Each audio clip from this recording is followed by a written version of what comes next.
I just have to flex. I'm wearing some Nav merch right now, good intention stuff. Just in case you thought of taking me seriously at all, now you can't.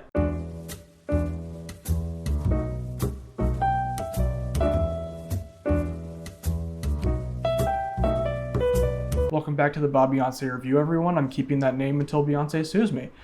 What are we talking about today? We're talking about episode 3 of season 2 of the greatest show of all time, and that is Euphoria. This is easily the most dense episode of the whole season so far, in my opinion. There's just a lot going on. I have the most notes out of any of these videos, so without further ado, let's just jump into it. The episode opens with one of my favorite intros of the entire series, like not even joking, with Cal Jacobs and his youth, and it reminds me a lot of a retro 80s kind of comedy, like a Ferris Bueller, but with the Euphoria tone to it. The scene explores Cal Jacobs' sexuality and how this whole side of him has had to be repressed because he basically stitched himself up into a whole situation of getting his girlfriend pregnant, and basically his whole life already laid out for him just when he found out his sexuality. It makes him empathetic in a way, and I use that word lightly because this character is anything but in many regards. But just this feeling of having this whole side of yourself that you're not able to express and ever really commit to, and just being stuck in this life that you're not as passionate about, I can relate. That sucks. Visually, the scene's really cool. I like the scene in the bar with the green and red colors and that whole moment where Cal and Derek Savage are embracing. And I even like when they zoom out to one of the guys at the bar who just kind of smirks at the whole situation. It's a cute scene, which it's very strange that I'm using the word cute in regard to Cal Jacobs, but it's kind of a sweet moment. So then after this, we go right into Rue singing in her kitchen. This was all over the teaser, and great scene. I didn't know we were going to get basically the entire musical number, but we sure do. But then this leads right into family drama. I've been waiting this season to see some kind of conflict between either her sister or her mother, and we definitely get it, but it's delivered in a way that's very problematic, but entertaining nonetheless. Because we get a scene very similar to the scene in season 1 where Jules and Rue are basically explaining dick pic etiquette, but we're getting it through Rue and Elliot, and basically how this character, who the audience is rooting for, very meta, this character is just still bound to be a complete disaster. Maybe it's just me getting kind of tired of the whole fourth wall breaking thing, but I rolled my eyes a little bit when it was getting to the whole like, oh, well, you have these expectations for a TV character, like getting meta like that. I was like, okay, does everything need to be Deadpool? And then there's the whole moment where Rue basically gaslights her sister and says that she would kill herself, or that's how she's feeling without drugs in her life, and that's kind of f***ed up. But I guess that's how you have to articulate this character. This character is just in the worst place ever, arguably, and even especially toward the end of the episode, you can see how just damaged and broken she really is. Then there's the whole scene with Jules and Elliot and their interrogation, and that was a cute little moment, especially when Rue kinda shames Jules for her body count, and like, not funny, pretty rude, but like in the context of the scene, it's kind of funny. And then we get the best character of the season. I love this character. Lexi just be killing it, because we get this whole thing about Lexi being an observer and how she's making this play to kind of get all of her feelings out and all these experiences that happen around her.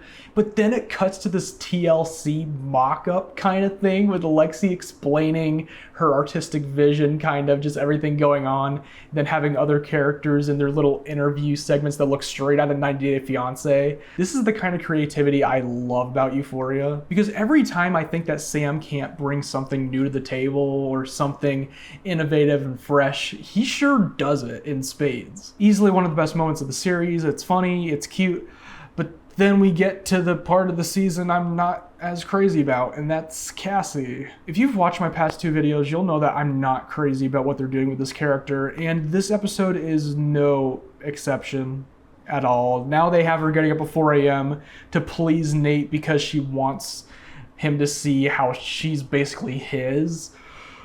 Ugh. I feel so bad for Cassie. It's so incredibly conflicting, and it remains conflicting, especially when she's convincing Maddie not to get back with Nate because of his toxicity. But you want this? Yeah, not sure how I'm feeling, but the bathroom scene was really well done. I love how chaotic it is and just unhinged, how it doesn't stop. The characters keep coming into the room. And then there's the eventual break of Cassie being like, oh, I've never been happier, but then it's just in her head. They really did that cliche. So yeah, not crazy about this Cassie stuff at all, but there's still other great moments. I liked the whole Kat and Ethan thing, which not a lot of time given to those characters in this episode, but I did like the scene with Ethan's parents where Kat's trying to basically tell them about herself, but failing completely miserably. It's the kind of awkwardness and cringe that's so relatable and just gives me anxiety because I can just relate to being caught in a place like this and just, oof. I just did not need to relive that. Then there's the whole Cal Jacobs stuff, because I loved the opening scene, but then they go a direction with the whole Jacobs family dilemma that I'm still a little torn on, because the whole thing is that Cal is outside of Fez's place, kind of stalking them, and then basically Ashtray and Fez hold him hostage saying like, what the hell are you doing here? And he's trying to get the DVD evidence that he thinks they have. So I guess Nate told him that he has the DVD. I don't know. I wasn't crazy about going this direction, especially because the end of this scene has it resulting where Fez is basically like, okay, well, Nate can't do anything else to me, Jules, or Rue. You have to leave us out of it. So that overwhelming threat that the Jacobs family was at the end of season 1 leading into this season, I feel like it's kind of diminished now, and that makes me a little upset. This family was so unpredictable and terrifying that I really hoped that presence would stay, because I kind of like morbid shit like that. But it diminished, and they kind of traded it for some jokes and some quips, and not as into that. Another big part of the episode is that, of course, Rue is not just on drugs again, but now she's trying to deal drugs, or at least get access to a lot more drugs. And I did like the scene where she's going to Fez and other dealers trying to ask for drugs, and Fez is like, hell the fuck no. But then we get the final scene where Rue is basically doing the drugs that she just got, and that's just... it's just sad, especially when they're establishing that Jules and Elliot are becoming closer and they might become a thing. So then Rue might just be left behind, and that would just completely suck. The thing about this Elliot character, I don't like him.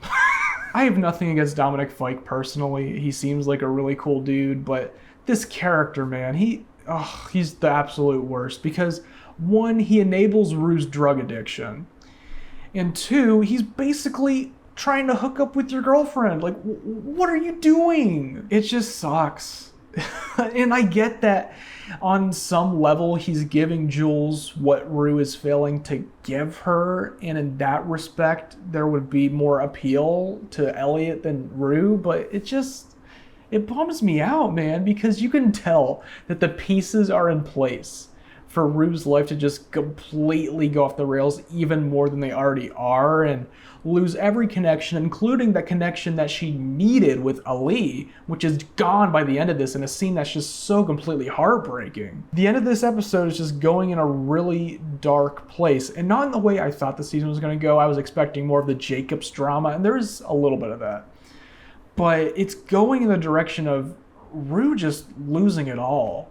Losing everything, and she's on the cusp of it. And it reminds me of the Kanye song, I Never Abandon Your Family, when he's just like, I'm losing my family. Just that scene emotionally is how that song emotionally is how I felt after watching this. It's just tragic. And the next 5 episodes, I know they're going to be rough. I know they're going to be the hardest pill to swallow. So yeah, I think that's everything I have to say. I really liked this episode, even though the Jacobs thing, I wasn't the most satisfied with how that ended up. And the Cassie stuff, Still not into that at all, but there's still so much I'm loving about the series. I mean, I don't even have to mention the visuals anymore because you can just expect them to be spectacular. The soundtrack is really good too, and everyone is giving phenomenal performances, if I'm not stating it before, because even though I don't like the Elliot character, Dominic Fike's doing a great job, and Hunter Schafer's doing amazing.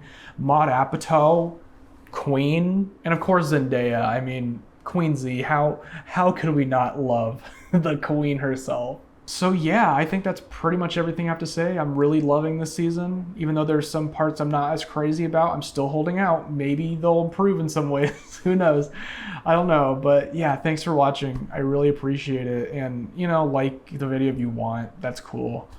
Or sub for sub.